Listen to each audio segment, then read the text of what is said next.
बिस्मिल्लाहिर्रहमानिर्रहीम। अस्सलामु अलैकुम डियर स्टूडेंट्स। बेटे, आज के इस वीडियो लेक्चर के अंदर हम डिस्कस करने वाले हैं क्रॉस प्रोडक्ट की प्रॉपर्टीज़। जैसे कि आपको इल्म है कि हमने लास्ट लेक्चर में क्रॉस प्रोडक्ट को डिस्कस किया था, तो आज के इस लेक्चर के अंदर हम क्रॉस प्रोडक्ट की प्रॉपर्टीज़ जो हैं उनको डिस्कस करेंगे। तो आइए देखते हैं इसकी इम्पॉर्टेंट प्रॉपर्टीज़ के बारे में।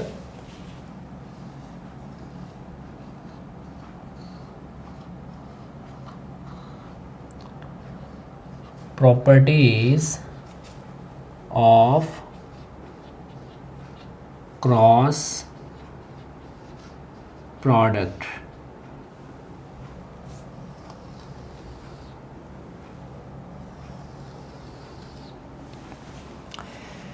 एक प्रॉपर्टीज़ की मैं ऑलरेडी आप लोगों को एक्सप्लेन कर चुका हूँ, आपको उसके बारे में पता भी होगा कि हमने ये चीज़ प्रूव की थी कि ए क्रॉस बी और बी क्रॉस ए ये दोनों इक्वल नहीं होते।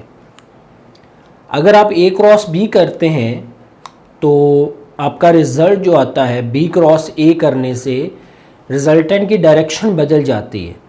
तो क्रॉस या वेक्टर प्रोडक्ट के अंदर हमें डायरेक्शन का भी ख्याल रखना पड़ता है, तो इसलिए फिर हम ए क्रॉस बी को बी क्रॉस ए के बराबर नहीं कह सकते, और इस प्रॉपर्टी का नाम कॉम्यूटेटिव प्रॉपर्टी होता है। तो वी कैन से डैट कि जो हमारे पास क्रॉस प्रोडक्ट है it does not holds the commutative law, ये कॉम्यूटेटिव लॉ को होल्ड नहीं कर रहा होता। तो इसकी जो पहली प्रॉपर्टी है नंबर 1,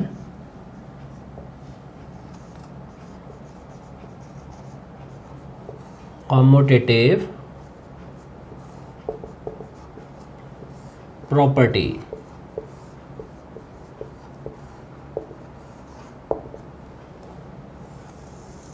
इसे कॉम्यूटेटिव लॉ भी कह सकते हैं। तो हम लिखते हैं इट डज नॉट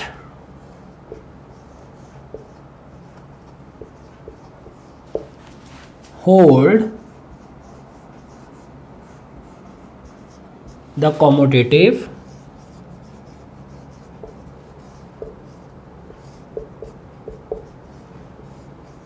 लॉ।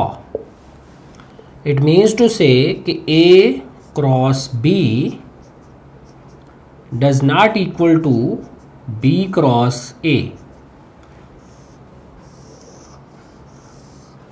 ये लॉ इसका होल्ड नहीं होता, इसलिए हम कह सकते हैं कि कॉम्यूटेटिव लॉ जो है ये होल्ड नहीं कर सकता।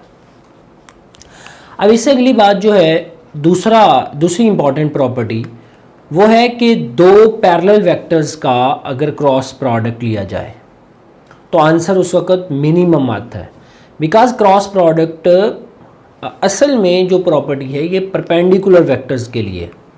तो अगर हम क्रॉस प्रोडक्ट लेंगे फॉर पैरेलल वेक्टर तो आंसर मिनिमम आएगा। तो मिनिमम क्रॉस प्रोडक्ट ये हमारी नेक्स्ट हेडिंग होगी। Number 2, minimum cross product.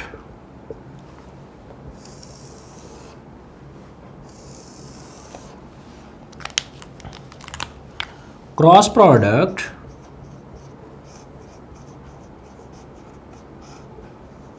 of two parallel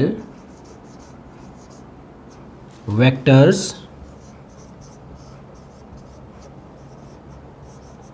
will be minimum। तो उसमें A और B are in same direction, तो we can write here A cross B। अब क्रॉस प्रोडक्ट को ओपन करने का भी एक आपको शॉर्टकट याद रखना चाहिए।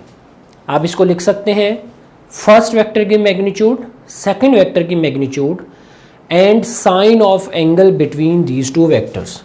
तो अगर ये दोनों वेक्टर्स पैरेलल हैं तो theta angle is equal to 0 degree आ जाएगा। तो फर्स्ट की मैग्नीट्यूड, सेकंड की magnitude and sine of 0 degree into an unit vector. Sine 0 की वैल्यू 0 होगी, 0 multiply something 0 0 into unit vector, तो ये नल वेक्टर बन जाएगा। तो मिनिमम क्रॉस प्रोडक्ट किसके बराबर आ जाएगा? नल वेक्टर के बराबर आएगा। This is your cross product of two parallel vectors. अब अगर हम इसका रिजल्ट लिखें, रिजल्ट की हेडिंग देके, तो हम इसका रिजल्ट लिख सकते हैं cross product will be minimum for parallel vectors. अब बेटे परपेंडिकुलर वेक्टर्स के ऊपर आ जाते हैं, तो उस वक्त क्रॉस प्रोडक्ट मैक्सिमम होगा। Maximum cross product. इन हेडिंग्स दोनों को आप चेंज भी कर सकते हैं। इसकी हेडिंग को लिख सकते हैं कि cross product of parallel vectors, cross product of perpendicular vectors. इन दोनों तरीकों से भी आप इस चीज़ को एक्सप्लेन कर सकते हैं। ये भी ठीक है कि आप इसको मिनिमम और मैक्सिमम के नेम से जो है वो याद रख सकते हैं। तो cross product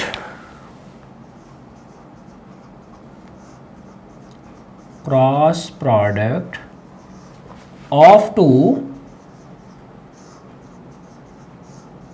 perpendicular vectors will be maximum. Let's suppose here the vector A is in this direction, vector B is in this direction. Here angle theta equal to 90 degree. Now we want to take its cross product, then A cross B, that is equal to magnitude of A, magnitude of B, and sine of angle between them into any unit vector. Sine of angle यानी sine of 90 बेटे 1 आ जाएगा। A cross B, that is equal to AB into any unit vector. This is your maximum cross product। यानी अगर दो vectors का cross product maximum होगा तो उसका आंसर कहाँ तक मैक्सिमम हो सकता है?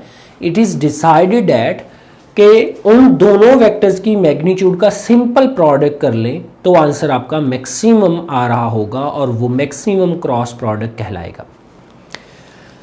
अब हम इसकी यूनिट वेक्टर्स से पहले, यूनिट वेक्टर को स्टार्ट करने से पहले, यानी यूनिट वेक्टर्स के क्रॉस प्रोडक्ट लेने से पहले मैं आप लोगों को सेल्फ क्रॉस प्रोडक्ट जो है उसके बारे में बताता हूँ। Self cross product. Self cross product का मतलब है एक वेक्टर अपने साथ ही अगर क्रॉस प्रोडक्ट ले तो उसका उस वक्त आंसर क्या आ रहा होगा? तो self cross product of vector A is written as, कैसे हम लिखेंगे? A cross A। तो ये बैठे आ जाएगा फर्स्ट की मैग्नीट्यूड, सेकंड की magnitude and sine of angle. उससे पहले मैं एंगल को आपको बता दूं कि अगर आप A वेक्टर का A के साथ क्रॉस ले रहे हैं तो आप दूसरा वेक्टर भी इसी मैग्नीट्यूड का और इसी सिमत में ले रहे हैं, ठीक है, वो भी A है, तो angle theta is equal to 0 degree आ जाए। तो यहाँ पे आप sine of 0 degree into any unit vector x, sine 0 की वैल्यू 0 आ जाएगी। A cross A that is equal to null vector. तो then self cross product of a vector will be equal to a null vector. कि जब भी आप self cross product किया करेंगे किसी भी वेक्टर का तो आंसर हमेशा जो है वो आपका एक नल वेक्टर ही आएगा।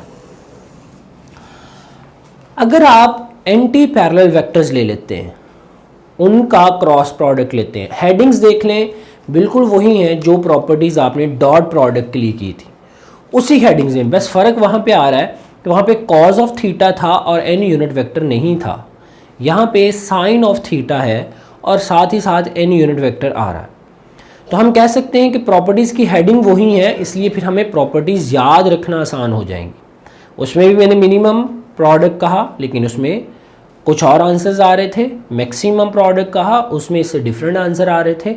सेल्फ क्रॉस प्रोडक्ट उसमें मैं नहीं करवाया था, सेल्फ डॉट, वो सेल्फ डॉट आप लिख सकते हैं। इसी तरह अब हम यूनिट वेक्टर्स से पहले एंटी पैरेलल वेक्टर्स का, जैसे वहाँ पे डॉट प्रोडक्ट लिया था तो यहाँ पे एंटी पैरेलल वेक्टर्स का क्रॉस प्रोडक्ट लेके देखते हैं। तो बेटे हम लिखते हैं यहाँ पे क्रॉस प्रोडक्ट, ये इसकी 5वीं प्रॉपर्टी लिखेंगे, cross product of anti parallel vectors. अगर हम एंटी पैरेलल वेक्टर्स का क्रॉस प्रोडक्ट लें तो देन आंसर क्या आएगा। इसके लिए फिर हमें सपोज करना पड़ेगा, दो वेक्टर्स कंसिडर कर लेते हैं कि one is A and other one is B. A and B are two vectors, A and B are two anti-parallel vectors.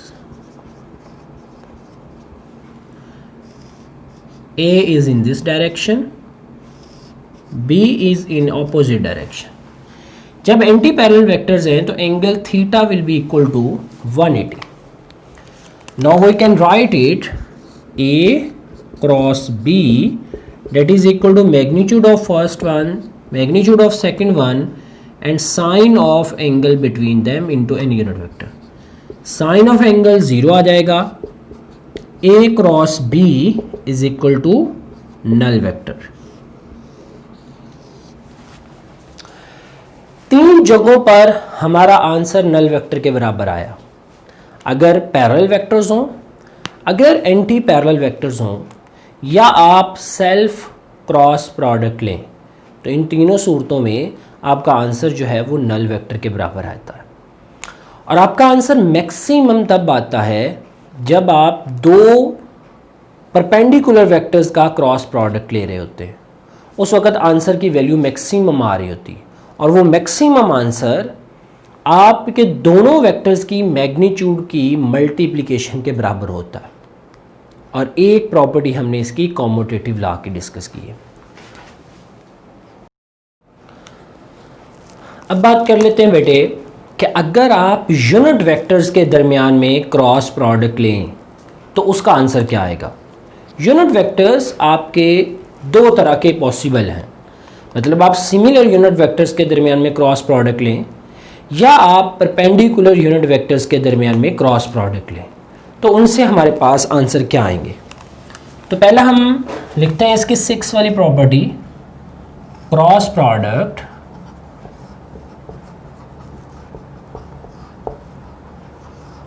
of similar unit vectors.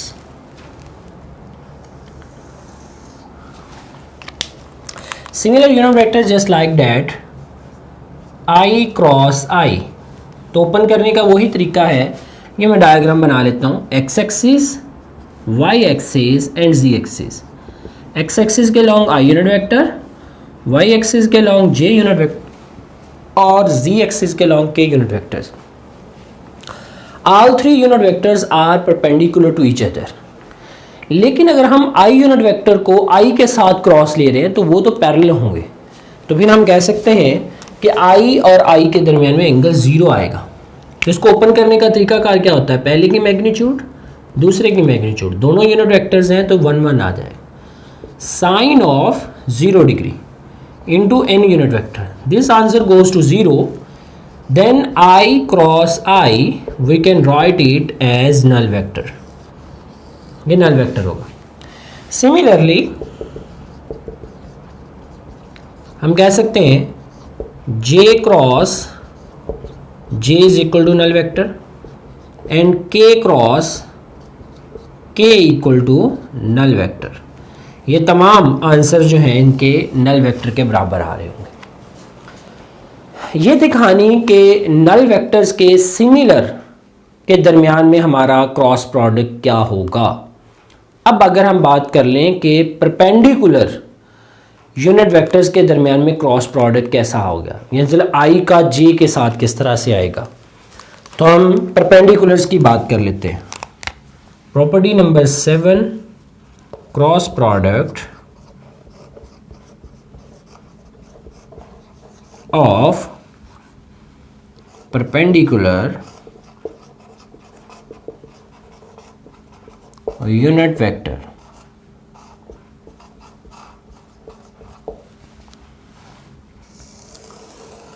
Two perpendicular unit vectors are possible. I cross j, ये दोनों perpendicular होंगे तो open करें इनका cross product, पहले की magnitude दूसरे की and sine of angle between them sine of 90 आ जाएगा into any unit vector. Sine of angle यानी साइन ऑफ 90 भी 1 आएगा. 1 मल्टीप्लाई 1 तो ये 1 आ जाए. आई यूनिट वेक्टर की डायरेक्शन हमने अब निकालनी है. ये किस तरह से निकालेंगे? ये तो राइट हैंड रूल से निकलती है. Put your fingers on first vector, curl along smaller angle towards the second vector, your erect thumb indicate the direction of their cross product.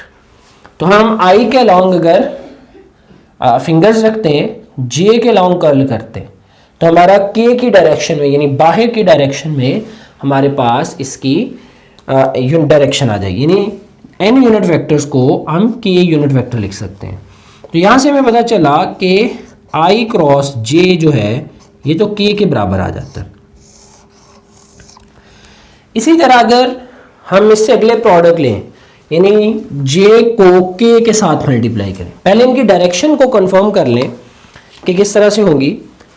Blue marker x axis के long है, green Y axis के long, और ये black आपकी तरफ के Z axis के long है. तो हम आई जे और के इनको कहेंगे. तो आई मल्टीप्लाई बाय जे किया तो के की सिमत आ गई. ठीक है. अब जरा सोचें कि अगर जे को के से करेंगे तो जे के ऊपर फिंगर्स रखेंगे ऐसे, के नहीं इस तरफ आपकी तरफ मैंने घुमा दी तो आई की डायरेक्शन आ जाएगी. और अगर आप के को आई से करेंगे तो इस तरह कर्ल करेंगे तो जे के अलोंग आ जाएगी. तो भी हम इसे हम यहाँ पे लिख लेते हैं कि J cross K that is equal to I और K cross I that is equal to J. अब अगर आप क्रॉस प्रोडक्ट रिवर्स करते हैं तो आपके आंसर के साथ नेगेटिव साइन आ जाता है. ये चीज़ आप अच्छे तरीके से पढ़ चुके हैं. अब हमें इसको आई क्रॉस जे है तो जे क्रॉस आई करूंगा, जे क्रॉस आई तो ये नेगेटिव के आएगा. इसी तरह अगर हम के क्रॉस जे करेंगे ये नेगेटिव आई आ जाएगा. आई क्रॉस के करेंगे नेगेटिव जे आएगा. अब इनको याद किस तरह रखेंगे? क्या हर दफ़ा हमें इस तरह से ही निकालना पड़ेगा या इसका कोई शॉर्टकट है? तो हम इसका एक शॉर्टकट बना लेते हैं कि आप एक सर्कल लगाएं, उस सर्कल में एंटी क्लॉकवाइज डायरेक्शन में 3 एरोज लगा दें. एक एरो के ऊपर लिख लें आई, दूसरे के ऊपर जे और तीसरे के ऊपर के. अब इनमें से एंटी क्लॉकवाइज डायरेक्शन में किसी 2 वेक्टर्स को मल्टीप्लाई करेंगे तो तीसरा आ जाएगा. आई क्रॉस जे के आ जाएगा तो आपका वो ब्लैक वाला रिजल्ट प्रूव हो गया. जे क्रॉस के आई आ जाएगा, ये ब्लैक वाला प्रूव हो गया. के क्रॉस आई जे आ जाएगा तो ये ब्लैक वाला रिजल्ट प्रूव हो. अगर आप सिमत चेंज करते हैं यानी एंटी क्लॉकवाइज की बजाय क्लॉकवाइज लेना चाहते हैं तो फिर इसकी ऑपोजिट साइन आ जाएगा. यानी आई क्रॉस के तो नेगेटिव जे आएगा तो ये रिजल्ट ब्लू वाला हो गया. फिर जे के क्रॉस जे तो ये नेगेटिव आई आएगा, ये प्रूव हो गया. जे क्रॉस आई नेगेटिव के आएगा तो ये चीज़ प्रूव हो जाती है. यानी इस तरीके से हम इनको शॉर्टकट के तौर पर याद रख लेते हैं. इसकी नेक्स्ट प्रॉपर्टी है 8 कि हमने क्रॉस प्रोडक्ट लेना है bye rectangular component. Cross product by rectangular components. अब रेक्टेंगुलर कंपोनेंट्स 2 वेक्टर्स के हमारे सामने होते हैं. ए के 3 आ जाएंगे, A x into i plus A y into j plus A z into k. B के भी 3 आ जाएंगे, B x into i plus B Y into j plus B z into k. Now A cross B will be equal to इसका cross product आप determinant से ले सकते हैं। डिटर्मिनेंट में किस तरह से लिखें, इसमें लिखें आई जे एंड के। इसमें बेटे लिखते हैं हम ए एक्स ए वाई ए जी, यानी पहले वेक्टर के तीनों कंपोनेंट्स की मैग्नीट्यूड्स आ गए, फिर दूसरे वेक्टर के तीनों कंपोनेंट्स की मैग्नीट्यूड आ जाएंगी, B X B Y B Z आ जाए। अब हम इसको ओपन करने का तरीका जान लेते हैं कि आपने पहले लिखना है आई यूनिट वेक्टर, तो ये वाली रो और ये वाला कॉलम छोड़ देना, फिर आपके पास यह जो नंबर रह जाएंगे वो ये 4 नंबर रह जाएंगे, 1 2 3 4। तो हम पहले लिख लेते हैं, यहां पे मैं लिखता हूं ब्रैकेट एक लगाएं तो साथ लिख लें आई यूनिट वेक्टर, प्लस ब्रैकेट लगाएं साथ लिख लें जे यूनिट वेक्टर, प्लस ब्रैकेट लगाएं साथ लिख लें के यूनिट वेक्टर। इसकी तरतीब हम फार्मूला इस तरह बना लेते हैं कि पहली ब्रैकेट पॉजिटिव, दूसरी नेगेटिव आती है, तीसरी पॉजिटिव आ जाएगी। अब हम पहली ब्रैकेट को फिल करते हैं, आई के साथ वाली ब्रैकेट को फिल करना है तो आई की रो और कॉलम छोड़ देना, बाकी 4 नंबर बचेंगे। इन 4 को क्रॉस मल्टीप्लाई करना है, इसको ऐसे इसको ऐसे। तो पहले क्रॉस लगाते हुए आप इस तरह करते हैं, फिर ऐसे करते हैं, तो उसी तरह मल्टीप्लाई करते हैं तो क्या आ जाएगा, ए वाई बी जी और माइनस जैसे डिटर्मिनेंट लेते हैं ए जी बी वाई। नेक्स्ट आ जाए जे के। अब आप ये वाली रो और ये कॉलम छोड़ दें, ये बच गया, ये और ये 4 नंबर फिर क्रॉस मल्टीप्लाई करें, इसको इसके साथ, इसको इसके साथ, तो बेटे ये क्या आएगा, ए X B Z minus A Z B x, ये कंप्लीट हो गया।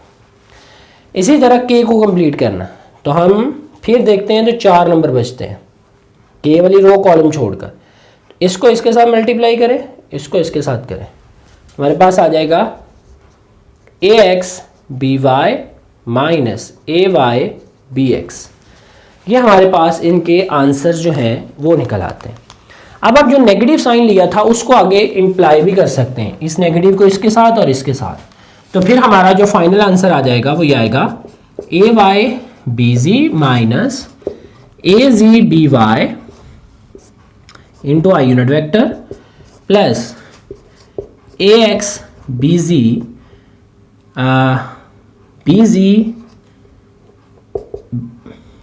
बी जी ए एक्स पहले आ जाएगा और ए एक्स बी जी बाद में चला जाएगा into J unit vector, plus ये एज इट इज रहेगा A X B Y minus A Y B X and K unit vector. ये हमारा cross product by rectangular components जो है वो आ जाएगा। अब इसके अगर हम फॉर्मल एग्जाम्पल्स देख लें कि रियल लाइफ में इसकी कौन कौन सी एग्जाम्पल्स हैं, तो इसकी पहली एग्जाम्पल जो है वो टॉर्क है। टॉर्क हमारा नेक्स्ट आर्टिकल भी होगा। तो टॉर्क एक्चुअली में 2 चीज़ों का क्रॉस प्रोडक्ट है। टॉर्क को टा से लिखते हैं, मोमेंट आर्म एंड फोर्स इसका क्रॉस प्रोडक्ट है। याद रखिएगा कि जो चीज़ क्रॉस प्रोडक्ट से मिलकर बनेगी उनके ऑर्डर को आप चेंज नहीं कर सकते, जिस तरह से वो बनाई गई है वैसे ही आप उसको लिखेंगे। इस तरह फोर्स ऑन चार्ज पार्टिकल भी इससे निकाला जा सकता है, V क्रॉस B। ये आपकी सेकेंड ईयर की एग्जांपल है, तो आप फोर्स ऑन चार्ज पार्टिकल भी क्रॉस प्रोडक्ट से ही निकालते हैं। ये इनकी एग्जांपल्स होगी। ओके बेटे, टेक केयर, अल्लाह।